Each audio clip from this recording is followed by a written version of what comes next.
Hello property seekers, welcome to real magic Telugu. నార్మల్గా చాలామంది clients flat కొనేటప్పుడు మమ్మల్ని అడిగే కామన్ క్వశ్చన్ ఏంటంటే, లోన్కి వెళ్ళడం మంచిదా లేదా టోటల్ అమౌంట్ ఒకేసారి పే చేయడం మంచిదా అనేసి అడుగుతారు. మీకు కూడా ఇదే కన్ఫ్యూజన్ ఉన్నట్లయితే ఈ వీడియో స్కిప్ చేయకుండా చూడండి.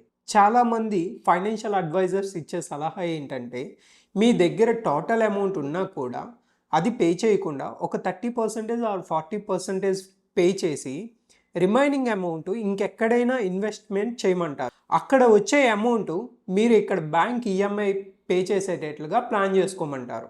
అప్పుడు మీకు క్యాపిటల్ అమౌంట్ అనేది స్టేబుల్గా ఉంటుంది. నెక్స్ట్ దాని మీద ఇంకొంచెం అమౌంట్ అనేది ప్రాఫిట్గా వస్తుంది. కానీ ఈ మెథడ్లో మీకు రిస్క్ అనేది కొంచెం ఎక్కువగా ఉంటుంది. లేదు, ఆ రిస్క్ నేను బేర్ చేయలేను అనేసి అనుకుంటే ఖచ్చితంగా టోటల్ అమౌంట్ ఒకేసారి పే చేసి మీరు ఫ్లాట్ కానీ విల్లా కానీ బుక్ చేసుకోవచ్చు. దీనివల్ల మీకు యూజ్ ఏంటంటే, బిల్డర్ టోటల్ అమౌంట్ కట్టేటప్పుడు మీకు డిస్కౌంట్ అనేది ఎక్కువగా ఇస్తాడు. లేదు, మీ దగ్గర డౌన్ పేమెంట్కి అమౌంట్ ఉండేటట్లయితే ఇక్కడ రెంట్ బదులు అక్కడ ఈఎంఐ పే చేసుకుంటానంటే ఖచ్చితంగా మీరు లోన్ ఆప్షన్కి వెళ్ళొచ్చు. దీనివల్ల మీకు యూజ్ ఏంటంటే, అక్కడ రెంట్ బదులు ఇక్కడ మీరు ఈఎంఐ పే చేస్తారు.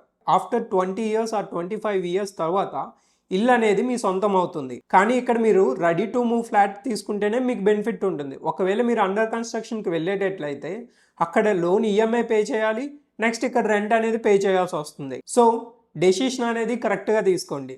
ఇలాంటి మరిన్ని రియల్ ఎస్టేట్ టిప్స్ కానీ అప్డేట్స్ కానీ కావాలనుకుంటే మా రియల్ మ్యాజిక్ తెలుగు ఛానల్ని సబ్స్క్రైబ్ చేయండి. ఒకవేళ మీరు బ్యాంక్ లోన్కి వెళ్తారా లేదా టోటల్ అమౌంట్ ఒకేసారి పే చేస్తారా కింద కామెంట్లో చెప్పండి. Thank you.